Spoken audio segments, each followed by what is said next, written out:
Today is Tuesday, July the 30th, 2020. Golly, is it really? I can't believe it's almost the end of July. To be honest with y'all, I didn't even think we would make it this long. When I was making appointments back in January, I said, I sure hope we're not here in July. And I really meant that. But anyway, so I posted, I posted to Facebook this morning this message.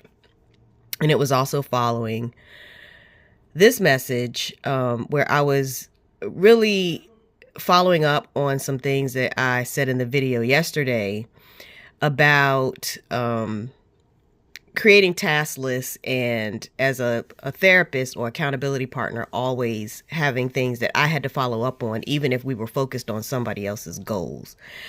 And I did this both because it was necessary in order to help people, but also because it's the way that I manage my relationships in my own family.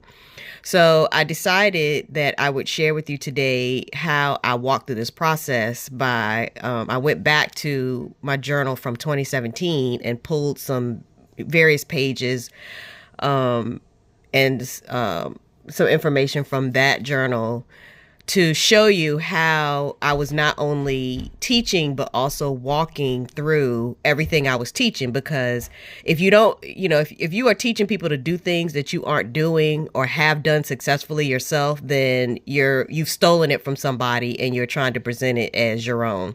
And it's not going to work because you don't know how to set the goals and how to help people to walk through it, or how to think through the barriers when they come up.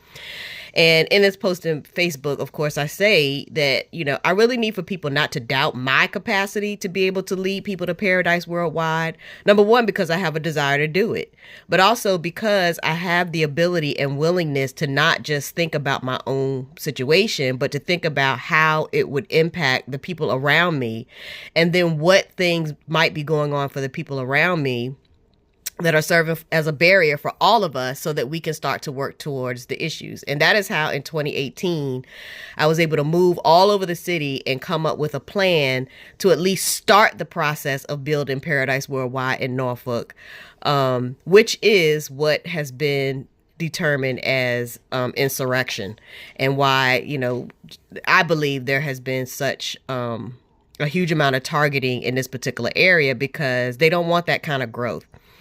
So what I decided I would do is I posted a response to a question about what my thoughts were about the situation with Sonya Massey. And my answer was that people need to stop trying to be activists after the fact and focus on their own homes.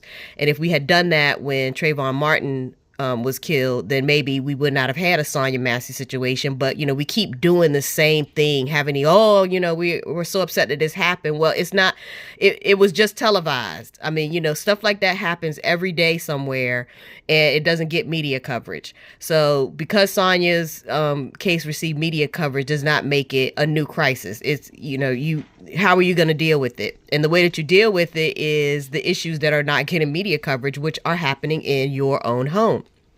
So what I wanted to do was share with you the list that I made with my own family as we engage in the process that I'm telling you, you all need to engage, so that you understand what it looked like as we started.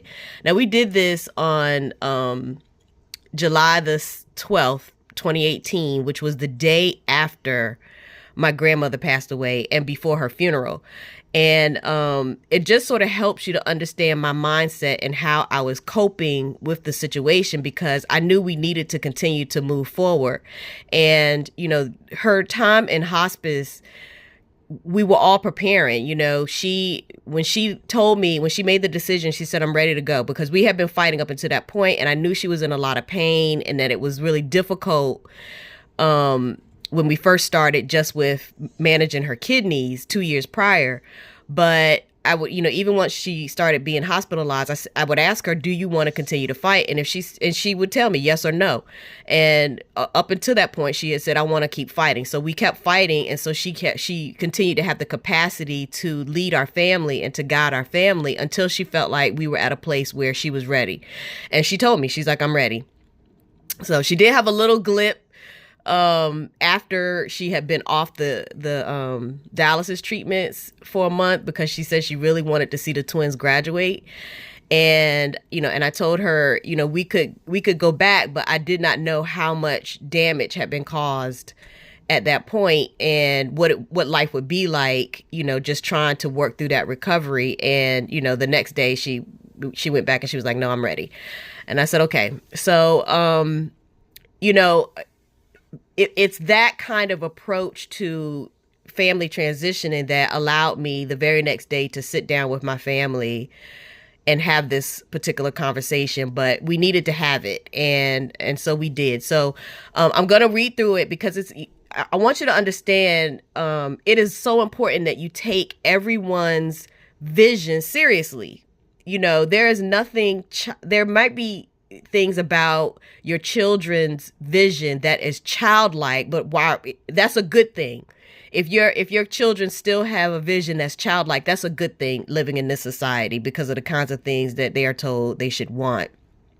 But if you do not think seriously and ask questions for clarity in your adult mindset about what your children are asking, then you lose a perspective, a very important perspective, because they're alive and they still have desires and needs, and they're usually able to dream in reality more clearly, because they have not been indoctrinated by the dollar and having to make money and having a career and all that kind of stuff. I mean, they understand that that's what you're supposed to do, but they still, don't have a full concept of what that means, because they don't have to live it yet.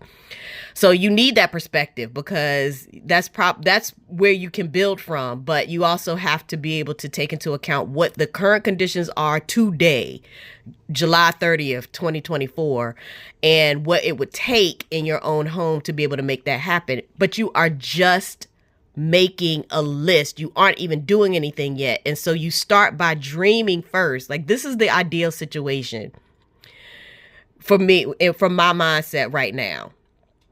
My dreams are a lot bigger, but it doesn't matter. This is what my perspective is, and what I would want to feel happy in this house. And then you can start to look at, well, why can't we have that? So the first person I talked to was Jermaine. He said debt-free, ability to plan regular family outings, that our house functions as a family hub, that LJ has independent living and career skill building or skills, a time and a sense of intimacy is what he probably said, to date regularly, because I was writing exactly what they were saying as they were talking to me. So I was transcribing and trying to just get the gist of what they were saying, so that I captured it exactly as they said it, so I could consider it and start to plan. More involved in the church or ministry, because we had joined the church and I had become very active, and he wanted to be part of it too, but he didn't know how he could do that in a way that I had become active. So he wanted to be able to do that with me, but he didn't know how to do it. More involved in the church and ministry, find a useful ministry to join, safe, reliable transportation, repair the cottage. For Amaya, his goals were that she feels supported in work and her productive interests. For LJ, his goal was to have a trade and that he lived nearby. For Deja, it was independent, career-focused, able to manage money, a healthy relationship, because she was in a relationship at that time, above average in her life goal achievements. Amaya is confident, successful in using her gifts. Our marriage, we have a more organized life, fewer stressors, that we are both serving our household and the community in a way that's fulfilling, either separately or together, supporting one another, and that I would be safe and happy and not away for extended periods, because sometimes with my work, I would have to travel, out of town to DC and so forth, and he just didn't want me to have to do that regularly. And then for himself, he said to earn, meaning money, to do his part, to be available, and to feel safe to do what needs to be done. When I talked to Deja, she said, I want our parents not fighting and better communication, and not feeling fearful or paranoid, that we all do chores in consistent and fair ways, and that the chores are assigned equally, and that the chores include pet care, that we communicate with each other in a way that brings resolution instead of bullying and fighting, that we have more family bonding outside of holidays with no devices. And she was talking about extended family here, that because we very rarely had any kinds of functions or things here at our house. We would always go to Jermaine's mother's house or my grandmother's house. But of course, at this point and this day, she was gone. And so she was probably trying to process how that was going to look moving forward. That we incorporate healthy living habits like walking, exercise, and meals, that we all participate in corporate prayer, especially if someone is struggling or suffering, which is something we did, but we didn't always do it. We probably didn't do it as often as she would have liked while we were dealing with all of the illnesses and loss that we were experiencing, for obvious reasons. But this was her perspective. That we have Bible study together, read a passage and then discuss it. That we have activities together that encourage creativity. And she said, I'll do my part. I will do my equal part. And I quoted her in saying that she was saying, I will do whatever I have to do to ensure that we can all work together as a family. When I asked Amaya, she said shared chores, cleaning more often, family activities more often. And then I quoted her, I will clean and suggest activities, and I will participate in family activities, even if it's something I'm not interested in. Then when I talked to LJ, he said, have money to make repairs, finish the upstairs, find opportunities for me to earn money, and that we travel more as a family, that he be more bonded with dad, hanging out more, that we get better Wi-Fi, that to learn how to take care of pets like Deja and Amaya, to help out in the neighborhood like cleaning up and joining local events, to learn to save for a laptop and to use a bank account, and to explore college and careers. So these are the things that they felt like we should work on as a family. They didn't even come up with big things like, a better house or car, or, that wasn't their mind. None of us were thinking in that way. All of us wanted to work on things that really more so involved our agreement and participation to work together as a family, and that we communicate better. I mean, that's really what everybody was thinking at that time. But of course, then communication became a huge barrier and problem for my family for many different reasons.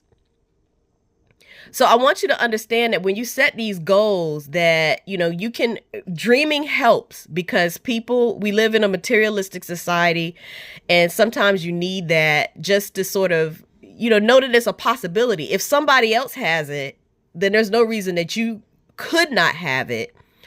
So it's okay to dream and want it. But then, the rubber hits the road when you start to think about why we can't have it. And even if the answer is, we don't have enough money, then if you are able and willing to sort of boil that down to, well, why don't we have enough money? And really sort of look at all of the issues that interfere with that. Well, I have to have a degree, or I have to go to school somewhere. And well, why can't you do that? And so you have to be willing to sort of look at that. Now, it's a lot easier to sort through that if you're actually walking it, which is why I was able to do all of the things that I was able to do in 2017, because I was already in the community. And so I was very aware of the barriers that other families had, but they wanted the exact same kinds of things that my husband and my kids told me they wanted in 2018. They all wanted the same things. But in order to do that, you have to have somewhere that you live and you feel safe and secure and healthy. Health was another big component that they brought up. So, we aren't ignorant of what we need in order to feel safe, healthy, and happy. The problem is why we can't feel safe, why we can't feel healthy when we are doing our part to ensure that happens. The last thing that I'll say is I wrote a poem. I wanted to try to find it. And if I do, I will share it at another time and make sure I link it to this video. But I wrote a poem about blame, because one of the problems with our society and our government is that things that really are outside of our control become our fault, and then our responsibility to take care of and manage. They cause disease, they control disease. They also cause pain and manage pain, because there are some people who just won't die. So if you make them sick and you keep people in pain, and you can at least slow them down and get them out of your way so that you can continue to do the destructive things that you do. But everything becomes our fault. And this thought came to me because I joined some pit bull groups just to sort of get some ideas and to hear how other people are living with their bully breeds, because because of the way that they are socialized, even Chili, some of her behaviors can be really challenging. She's a good puppy girl. She's sitting right here. As soon as she heard me talk about it, she done got up. But there were a lot of health issues, like things like vets who refuse to neuter or spay bully breeds because their skin is more friable, was the word they used, but it essentially means that it's too thin, or it doesn't heal fast enough. And so they really, essentially what it means is they don't want to take on the liability. And a lot of the owners or the caregivers who have pets who have skin problems. And and it's like, people cannot see that the environmental issues that affect us also affect the animals. And we don't view our pet, we think they're pets, they're animals. So, we want to hold on to this idea they're wild. And so they're used to living outside, when they're not. Animals who are in the wild don't receive vaccinations. They aren't born from female dogs that haven't at some point received some form of vaccination, or, who are exposed to the same kind of contaminated water as we are, and the same kinds of food processing that we are. And so we have to look at their medical issues the same way we do ours. I was going to show all of Kobe's prescription from when we were trying to save him. And a lot of the prescriptions that he took are the same thing. It's the same prescriptions for people, prednisone and, steroids and things like that. Is exact same prescription, just a different strength because of the size. But, that's true of the medical system too. You don't prescribe the same dosage for a child that you would because of their size, but that you would for an adult. And so, all of these people were really feeling, and I know that pain, because I was not able to save Kobe, even though I tried and spent thousands of dollars on vet bills. But people take that on and feel like, even some of the definitions say that the reason that they get these dust mites or these mites that cause things like mange or so forth is from an unclean environment. Well, why is the environment unclean? Nobody wants to live in a dirty environment. I certainly don't. I don't like dirty, and I don't like clutter. I can't tolerate dirty, but I can tolerate clutter. But why would, someone who who has a hard time tolerating clutter or even, dust or dirt still be living in it? Why would that be? So it's not your fault. And so if you can stop blaming yourself and look at what the real causes are, then even those kinds of issues in your own home you can address. It's not easy, but it is. Everybody is being affected individually by the same problem. And that is what has driven me, and why I have such a multicultural, non-racist view of how to address problems in a community, because we all really do want the same things. We may not be affected by the same causes, but we are all affected by the same causes. And this is the clincher. It's the same people who are the barrier for all of us. But in order to get to it's this person or these people, you have to start in your own house and look at your own problems. And then as you look at your own problems, as I have shown you, it'll open up, and you'll start to see, well, wait a minute. And then this, and then this is an issue. And then this, zoning is an issue. And, environmental quality, yeah, that is an issue. And I can see, they have zoned a commercial industrial complex for concrete right next door to my house. So that's going to create dust and dust mites and and skin problems and respiratory problems. Why would they do that? Why do they have to set up a concrete industrial place in a residential neighborhood? It makes no sense. Do you understand what I'm saying? So just change the way you think. Allow yourself to dream first. Like, pretend you won the lottery for a second and what things you would do and want for your home, and then start to work and let everybody else in the house do it, and take seriously everything else everybody else says about what it is they want. And then together take each other seriously and start to answer the question. You're just writing it down and having a conversation. You're not even doing anything yet. So I hope that this is helpful for someone today. This is how my Tuesday is starting. I hope your Tuesday is starting well and that we can get some movement.